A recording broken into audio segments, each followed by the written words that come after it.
If someone had told me that my own parents would betray me in the worst way possible, I would have laughed. My dad was a well-respected businessman, always moving from one deal to another. My mom was a top executive at an oil company, the kind of woman who wore power suits and red button heels. They were always busy, always working, always making money. And I was just their daughter. We lived in a house big in Lekki, the kind with high fence and security guards who barely noticed anything beyond the gate. Inside the house was too big, too empty. My parents were hardly ever home. And when they were too exhausted to notice anything that wasn't work related. That's how he came in. Chidi, our houseboy. He was supposed to be a distant cousin of my mom's friend's driver. One of those connections that rich people made without thinking twice. He had a quiet demeanor. The kind of person you could forget was even in the room. He cooked, cleaned, ran errands, and did everything my parents were too busy to care about. And he was the worst thing that had ever happened to me. I was 13 the first time it happened. It was during the long vacation. My parents had both traveled for work. Dad to Dubai, Mom to the UK. I was left at home with Chidi and two security men outside. My mom had stocked the fridge, given me some cash, and told me to call if I needed anything. I remember the night so clearly, like it was born in my mind. I had just finished watching TV. In the living room, the whole house was dark except for the blue glow from the screen. I was tired, so I turned it off and headed to my room upstairs. That was when I saw him. Chidi was standing at the foot of the staircase, staring at me. I frowned. What? He smiled. You forgot to turn off the kitchen lights. Oh, I mumbled. I was about to turn around when he took a step closer.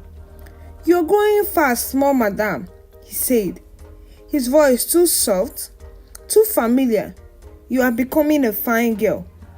Something in my stomach twisted. I forced a laugh. Okay, good night. I took the stairs two at a time, locked my door, and went to bed. I told myself I was overreacting, but it was just the beginning. The night, everything changed. A week later, it happened. It was raining heavily, the kind of rain that made the whole house feel like a drum. The power went out around midnight, and I woke up sweaty and uncomfortable. I got up to open my windows for fresh air. That was when I heard my door creak open. I turned sharply.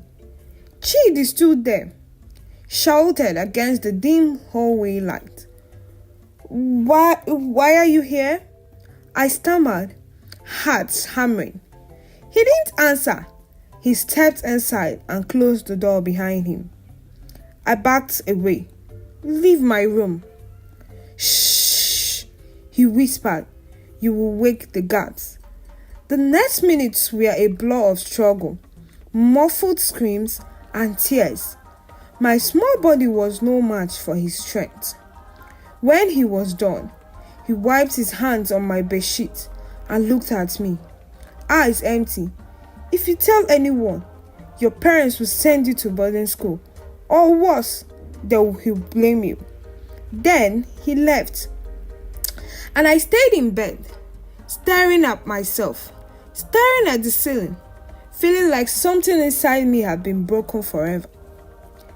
I didn't tell anyone, not because I didn't want to, but because I knew no one would listen. My parents were too busy. Calls with them always in the same. How are you, darling? Fine. Have you eaten? Yes. Okay, be a good girl. Love you. And then they will hang up, back to their meetings, deals and flights. Chidi knew this. That's why he kept coming back. Again and again. Weeks passed, then months. By the time school resumed, I wasn't the same person anymore. I barely talked in class. I didn't laugh with my friends. I lost weight. My teachers noticed. Even my aunt, who came to visit once, asked if I was okay. But my parents, they didn't notice anything. And the worst part of it all, one breaking night, something inside me snapped. Chidi came into my room as usual, but this time, I fought like a wild animal. I beat his arm, scratched his face, kicked him as hard as I could. Foolish girl, he hissed, slapping me so hard my vision blurred. You think you can fight me? But I didn't care anymore. That night, after he left, I made the decision. If no one was going to come and save me, I would save myself. That night, I didn't sleep. My whole body was shaking. My heart pounding so hard I thought it would explode. I fought him, and for the first time I saw something in him. Fears in his eyes. But I knew it wasn't enough. I had to end this. I had to escape. The next morning, I forced myself to act normal. If Chidi noticed anything different, he would be on guard. I greeted him when I came downstairs. I even let him serve me breakfast. But while he was in the kitchen, I went to my mom's bedroom. She had a safe there where she kept important things, jewelries, cash, passports, and I knew the code. I had watched her open it so many times. My hands were shaking as I punched the numbers. The safe clicked open. I grabbed the bundle of cash, 50,000 naira. It wasn't much, but it was enough to disappear for a while. I stuffed the money into my bag and left the room before anyone could notice. I didn't have a full plan yet, but I knew one thing. I wasn't staying in that house another night. That evening, I waited until Chidi went out to buy something from the market. He usually took about 30 minutes. That was all I needed. I grabbed my pack bag, shoved it in a few clothes, and walked straight out of the house. Nobody stopped me. The security guards didn't even glance my way. I walked fast, my heart racing.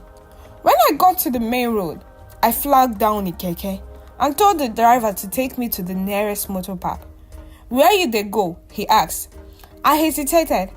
I hadn't thought that far. Then I remembered my aunt in Ikeja. She was my mom's younger sister, and the only person in my family who had ever paid attention to me. Ikeja. When I got to the park, I paid for a bus and sat at the bar, hugging my bag like my life depended on it. Maybe it did. My aunt was shocked to see me. Chisom, what do you do for here? Where is your mama? I couldn't hold it anymore. I broke down. For the first time, I said the words out loud. I told her everything. At first, she didn't believe me. She kept shaking her head, saying, No. Like if I denied it was enough, it would stop being true. But when she saw the bruises on my arms, the way my eyes shook when I talked, something in her face changed. She stood up, grabbed her phone, and called my mom. I sat there listening as my mom's voice filled the room. Why is she there? We are in the middle of a big deal. I can't leave now. She ran away, Ngozi. She ran because that useless houseboy has been touching her. Then my mom laughed. A short, dry, disbelieving laugh. Chisom? You mean our Chisom? She's lying. Those words hit me harder than anything Chidi had ever done to me. She was calling me a liar. I couldn't breathe. My mom exploded. You must be mad. Your daughter has been suffering and you're saying she's lying? Are you stupid? Mom got defensive. She started blaming me. If something like that was happening, why didn't she tell us? I wanted to scream. Tell you? When did I ever have the chance to tell you? When did you ever listen? I felt something in me break. I grabbed the phone from my aunt and said, I am never coming back. Then I hung up. That night, my dad called. His voice softer than mom's. He asked me to come home. Said they would fire Chidi and deal with the situation. I refused. I told him if he wanted to see me, he could come to Ikeja himself. And to my surprise, he did. The next day he arrived at my aunt's house. For the first time in my life, I saw fear in his eyes. Fear that he was about to lose his daughter. When I told him everything, I saw something in his eyes, guilt. For the first time, he realized how much he had failed me. He fired Chidi that night. Not just fired, he got him arrested.